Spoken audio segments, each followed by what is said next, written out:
everyone. I am here today with the lovely Andi Locke Mears, and we are starting a mini video series where we go into more detail on specific G&M topics to have a discussion to help provide you guys with more information, more nuance and detail of the Germanic New Medicine and the 5 biological laws. And we thought this would be a really fun way to do it, to have a conversation. And so please, if you have questions or topics that you'd like us to cover, mention it in the comments below, because we are going to be doing a bunch of these. So today we want to get started with the topic of brain tumors. This is such an important topic, and because it's a scary diagnosis. I've known many people, friends, family members who have had friends and family members be diagnosed with a brain tumor, and it's one of the more scary, I would say, types of tumors that people get diagnosed with. And so that's all the more reason to learn the G&M perspective to help downgrade your fear of this thing called a brain tumor and really start to realize how normal brain tumors are. That's a really good point, Melissa. Yes. And I wanted to say it's wonderful to be here, and I'm so glad we're doing this. This is super fun. I figure 2 heads are always better than 1 as well. So, and people like to hear from people who know G&M. So let's share what we know. So let's look at brain tumors, like you mentioned. And to really talk about brain tumors, we have to go back in time a little bit on what happened before that brain tumor developed. And what happened was that person experienced a conflict shock. This is biological. There was tissue adaptation at the moment of that conflict shock. So there was something unexpected that happened to them.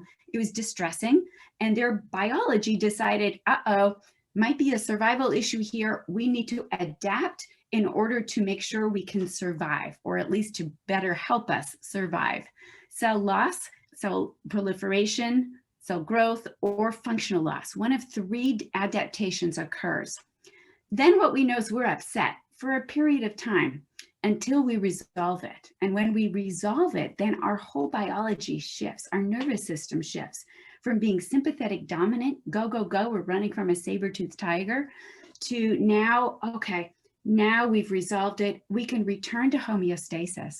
But to return to balance, we need to kind of readapt our biology. If we grew cells, we need to now get rid of them. There's pain, swelling, and inflammation with that. If we had cell loss during the conflict active phase, now there is cell replenishment.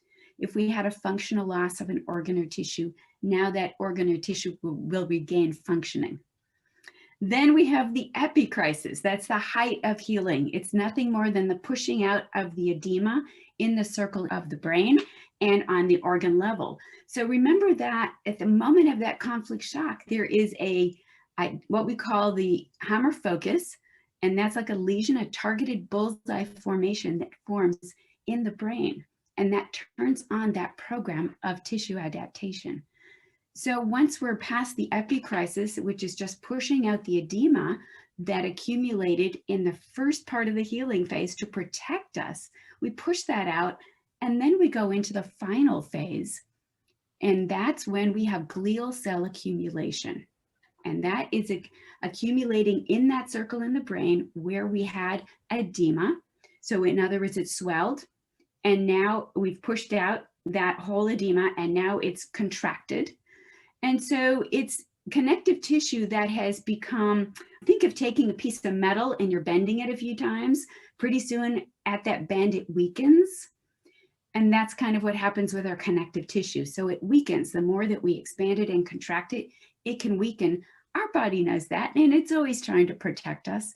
So it's going to go in and accumulate glial cells there, which is connective tissue in the brain, to patch it up. I always think of them with, hammers and wood, they're just patching it up and making it stronger and shoring it up. This is what is known as a brain tumor. Exactly. And so psyche, brain, organ, going back to the first biological law, the location in the brain depends on the type of conflict, the nature of the conflict that you experienced. And so we've got the old brain, which is the brain stem, that has to do with endodermal tissues and these very basic primal conflicts like a death fright shock or an indigestible morsel conflict. If you experience, if the circle in the brain is in the cerebellum, this has to do with the types of tissues that are derived from the old mesoderm. And so this is something like the dermal tissue or the breast glands. And then we have the new mesoderm, and this would be self-devaluation type of conflicts having to do with the connective tissues. And then we have the cerebral cortex. And so the brain is like a map. You can read the brain like a map, and there are people who are specialized in reading the brain and seeing where these circles have shown up, and they can tell whether the person is in an active conflict, if they are in the PCLA, the first half of healing, or if they're in the PCLB. And so when you understand that all of these circles in the brain, they indicate an experience that an individual suffered, that you went through. And so when you can understand that the brain tumor is simply part of this very normal biological process that all organisms go through in order to adapt to ever-changing, unexpected life circumstances. Typically, when a person finds out they have a brain tumor, how do they find it out? They have headaches. So they're having headaches, maybe blurry vision, some dizziness. So they're having some odd, what would be considered neurological type of symptoms. And so, and then their friend says, oh, you've had this headache for a long time. You should go get checked out. And then they go get checked out, or they have a brain scan, and then they get this devastating news. You have a brain tumor. And I feel like that moment in time is so shocking and scary, because here you are, your brain is the projector for this whole experience, and you, behind your eyes, little to your knowledge, there is a tumor. And our idea of cancer is that it's cells replicating out of control. They're just going to grow and grow and grow unless we stop it with chemicals or radiation or with surgery. And so we're kind of in this 911 moment. We have to do something to stop this process. And that's how medicine works. Cut, poison, burn. We do something to remove this tumor, and we are so grateful, and so, we'll do anything, whatever it takes to get rid of this. But when you know the biological programs and you understand that, and you can connect it back to, what did you go through? What did you suffer? What did you experience? What was shocking? And you can see, wow, I actually just resolved this conflict, and this, this headache that's been growing and growing and growing is simply the result of the growing edema, because the brain needs to repair, the organ needs to repair, and that takes place in this fluid-filled environment. And that's the pressure. That's why I'm having, blurry vision and these kind of odd neurological symptoms. There's something going on in my brain. And so when you can understand in kind of this calm, sober, biological, natural science, understanding why does this even happen, you can begin to downgrade your reaction to a diagnosis. And that's very important, because I'm sure Andi will love to talk about this. What happens when you start panicking? What happens when you get really freaked out and scared for your life after a diagnosis shock? Right. I mean, this is the important thing. And that's because what we experience is because of how we're raised, the culture in which we are raised. So in the Western world, we have been taught to fear our bodies, that what happens in our bodies is bad and wrong. And that is not true. We are part of nature. Everything that occurs inside of us is part of the natural world. There's nothing bad or wrong. Let's look at what happens is at that moment of that diagnosis shock, oh my God, I have a brain tumor. You're starting a secondary program. Chances are you're starting the KCT, the kidney collecting tubule program. And that is one that we experience at that moment of fear. And it's like fear of hospitalization, fear of abandonment, fear of our existence. It's simply fear. And what happens is we start to retain water, and we retain water wherever we have a program running in our body. So if we have an active glial cell accumulation, we'll have more water go to that area, and now it will swell. And so now your CT scan 2 weeks later will show, oh my gosh, it's fast growing. We need to do something now. And that even heightens it even more. So now it's become something fast growing, which you maybe have had it for 10 years. We don't know. And it was very slow going, but now it's going to be a lot faster because of the edema that's accumulated, because of the secondary program running, which is caused by the fear. That's the first conflict to resolve, because typically, if you've got this brain tumor, you've already resolved a conflict. And so if you understand the 5 biological laws, would be good news. But if you don't, and it's causing the panic, that's the first thing to resolve, is this death fright, or this fear of your existence, fear of dying, fear of like Andi said, isolation, being in the hospital, all of the kind of consequences of what you imagine is going to happen to you because you have this quote brain tumor. And so finding yourself in this situation, the first thing is to breathe and to learn the 5 biological laws, understand why this happened, get out of the fear is going to be the number one thing to do in that moment, is to understand what's happening. Yes, I totally agree with you that the number one thing to do if you are diagnosed with a brain tumor is to reduce your fear, because that is what will create a very complicated case for you and a very complicated scenario. So downgrading the fear, oh, this is natural. Realize too that if we all had a CT scan at the end of a bad common cold, we would all be diagnosed with a brain tumor. So we all have them. You've had many brain tumors. We all have throughout our lives. They're nothing to fear, nothing to fear. So if you have a larger one, that just means you had a larger conflict shock occurring, and yet it was there and finally got resolved. And it's not necessarily a big deal. However, once you have the diagnosis, it becomes a much bigger deal. Let's talk about the grades, because there's 4 grades according to allopathy. Grade 1 is a very small brain tumor. Grade 4 is the huge, massive kind. And from our perspective with GNM, a grade 1 would be a fairly small conflict shock. And maybe it's like that common cold or bronchitis type thing. We're over it in a few weeks, and now we have the glial cell accumulation, and now we have a CT scan, and it's small. Versus stage 4, where we had that really intense DHS. We caught our partner with another person. We lost our job. Our home was foreclosed. I mean, big issues that are really life-changing. Then the glial cell accumulation will be larger, and therefore the brain tumor will be at a more advanced stage, according to allopathic medicine. And understanding that is just, again, to put it into context. Yeah. What does this mean? Because the language used by the medical doctors to impress upon you the seriousness of your situation and the badness of it, and the need for massive intervention really does, that impacts you and how you understand it. And so a lot of people who are, kind of in the world of just kind of learning GNM and bringing it into their awareness, they're kind of straddling both worlds. So they are having the diagnosis and they're working or talking with the medical doctors, and they're trying to figure out, what do I want to do about this?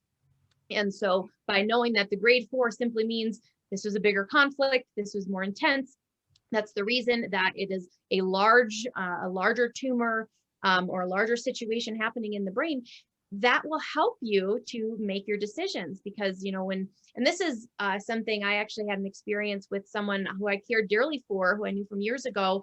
I found out through Facebook that she had a brain tumor, and she had it surgically removed. And I actually was listening to a video from Helmut Pilhar, and he says that surgically removing a brain tumor really should be considered medical malpractice, which I was like, whoa, that's some strong words. But truly, this person I knew that had the brain tumor removed, it seemed like she was in the clear. And like a couple of weeks, I'm actually not sure how long after the surgery took place, that she just had massive swelling in her brain, and she passed away. And it was just like, if she had only known that this tumor was not a wrongness, it wasn't an evil thing inside of her body that was, replicating out of control, that needed to be removed, it needed to be understood. And maybe she needed support. There are situations where, support is helpful if there's massive swelling. Some interventions, I think Helmut mentioned, like actually, lifting the cranium to create space for the swelling to take place. But the removal of the tumor is not the right move when you understand why it's there. Absolutely. I totally agree with that. I've had other people in that same circumstance, and they passed. Now, a couple didn't, and it was a very small tumor, and they were able to survive that. But it is tragic what happens when we try to do what we think is the right thing because of what we're being told. And it oftentimes can be fatal, unfortunately. I know one gentleman who's had a brain tumor for 13 years. He does not know GNM, but they never mentioned chemotherapy until about year 12. And when he started to do the chemotherapy, he started to go downhill right away. I don't know how he's doing now. I haven't heard, but it's just tragic what happens. And if he had come to me, I would have said, I'm so sorry, I can't help you, because they've done so many things that it's much more complicated. And we really don't have a place at working with folks like that, unfortunately.